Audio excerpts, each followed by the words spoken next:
Hey y'all, and welcome to PolitiBrawl. My name is Brian, and Karoline Leavitt absolutely sounds off against this ridiculous reporter who cares more about alleged due process than the actual illegal migrant committing the crimes. Let's dive in. You said you'd seen evidence that this man was a convicted gang member. In what court was he convicted and for what? This individual was an MS-13 ringleader. This individual was also engaged in human trafficking. And I'm glad you brought up this point again, because I would like to point out that if you just saw the headline from the insane failing Atlantic magazine this morning, you would think this individual was Father of the Year, living in Maryland, living a peaceful life, when that couldn't be further from the truth. They didn't even mention in the title of that article, or even in the first paragraph, that this individual is an illegal criminal who broke our nation's immigration laws. He is a leader in the brutal MS-13 gang, and he is involved in human trafficking, and now MS-13 is a designated foreign terrorist organization. Foreign terrorists have no legal protections in the United States of America, and this administration is going to continue to deport foreign terrorists and illegal criminals from our nation's interior. But a judge ordered that he should remain in this country. So are you saying that it is okay to ignore a judge's ruling if you don't like it? Who does that judge work for? He's an immigration It was judge. an immigration judge who works for the Department of Justice at the direction of the Attorney General of the United States, whose name is Pam Bondi, who has committed to eradicating MS-13 from our nation's interior. And let me tell you why we've made this commitment. MS-13, may I remind each and every one of you, is a brutal and vicious gang.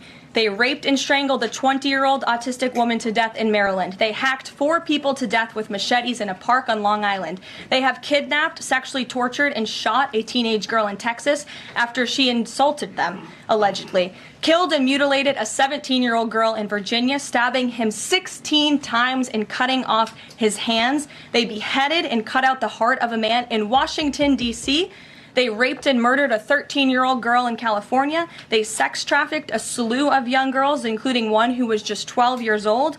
Raped an 11-year-old girl in Brooklyn while her brother was in the room. Sex trafficked a 13-year-old in Maryland and Virginia, miles away from this White House, even beating her 26 times on her backside with a baseball bat. Pressured homeless New Yorkers to undergo unnecessary surgeries such as spinal fusion in order to bolster their fraudulent lawsuits. These are vicious criminals. This is a vicious gang.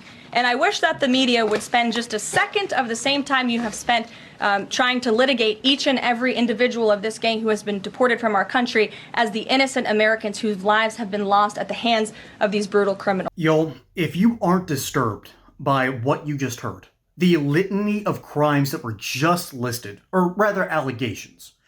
But if you aren't disturbed by that, then I'm not sure what's going to motivate you here, okay? This was an illegal migrant who apparently was a major part of MS-13, one of the worst gangs in the United States at this time, and a gang completely based out of Mexico that operates here in the United States. And just listen to the things that just got listed off. When someone tells you who they are, believe them. Okay? That's not just a list of a single person. That's a list of massive amounts of problems that we have here in the United States. And let's be honest, it's not just illegal migrants. This happens all across the country. It's horrible, and it needs to be taken care of. It needs to end as best to our abilities. That is the whole point of having a Justice Department. That is the whole point of having law enforcement. That is the whole point of the whole idea of justice. And the mainstream media is asking about due process. You can't make this up. You absolutely cannot make this up. This is one of the worst series of crimes I think I've heard about in a while. And we cover some crazy stuff here on this channel. But seriously, this is the perpetrator. All right. The FBI announced Santos' arrest on March 27th in Woodbridge. Of course, it's always Woodbridge. That's one of the... It's a suburb of D.C., but it's one of the worst places to live in the entire region. In Woodbridge, just south of Washington, D.C. He has been charged with being an illegal alien in possession of a firearm. The government did not announce any new charges against Santos on Tuesday, despite Attorney General Pam Bondi and FBI Director Kash Patel calling him the top MS-13 leader on the East Coast. This should be a, ladies and gentlemen, we got him. That's the kind of vibe that needs to be going on here. But the mainstream media will not do that. They refuse. I don't fully understand it.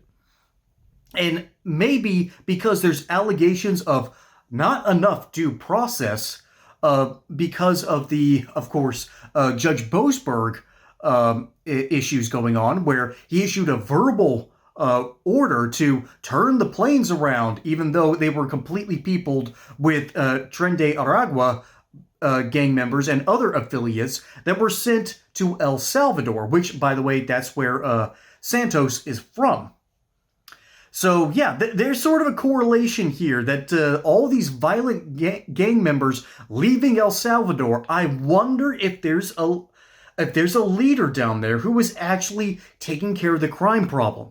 It's almost as if these Latin American countries fundamentally understand that there's been this ridiculous bad government that has just taken hold and taken root over the majority of these nations, and maybe a democratic way to approach this is to elect people that promises to fix the problems. Bukele has done a fantastic job. There are journalists up and down the wazoo claiming that he's a dictator. Going to be completely honest, he's cleaned up his country. And then you have the flip side of the coin, Milei, who is fixing Argentina. Argentina is blessed with one of the best geographies on the planet. And it's finally unlocking its potential, all because the people of that nation were tired of left-leaning socialist nonsense, and 1 year later, the country is thriving. It's almost as if what happens nearly every single time you elect someone who is either tough on crime or promises to deal with a major issue, like, for instance, the 10 million extra illegal immigrants that have been brought into this country. And I using the word brought, I believe, correctly here, because that's what's happened. It wasn't an open invitation. There were organizations quite literally dedicated to getting people inside the United States, and it's not just the cartel. Okay, that's what happened under the Biden administration. There was a blind eye turned to this nonsense. And finally, we have a president that's dealing with the issue, that's arresting people that need to be arrested, people that need to be put away from the rest of society. And the mainstream media is asking, well, was he given due process? It's got to be a joke. It's got to be a joke. Liberalism and leftism is a mental disease, and we're seeing it in full display here. I understand that the media does need to drum up a story every now and then, that they really need to have something for a wonderful little headline. But Karoline Leavitt is taking absolutely no nonsense from these ridiculous reporters and telling them what they need to hear. This dude needed to be arrested. And the Trump administration has been on top of that. Then he's also apparently a part of MS-13. I'm willing to believe them because, let's be honest, we have systems and we know where these people actually are, okay? That's what our bureaucracy does. The CIA, you can't tell me that our CIA and our FBI doesn't actually know where these people are. After all, what's that terrible line that the FBI says after every tragedy? Well, this person was on our radar. Well, now the radar blips are finally coming back. We're hitting the pings, and we're figuring out where these people are, and we're finally cleaning up our streets. This is high time that this stuff starts happening. And instead, this reporter cares more about the due process of an illegal migrant who isn't just associated with MS-13, but a high-ranking official? Man, that is just how low the left is willing to stoop, and the mainstream media is complacent in it. This is absolutely abhorrent. Folks, my name is Brian. Hope you enjoyed that segment here on PolitiBrawl. Don't forget to like and subscribe. Catch you on the next one. And until then, y'all have a good one.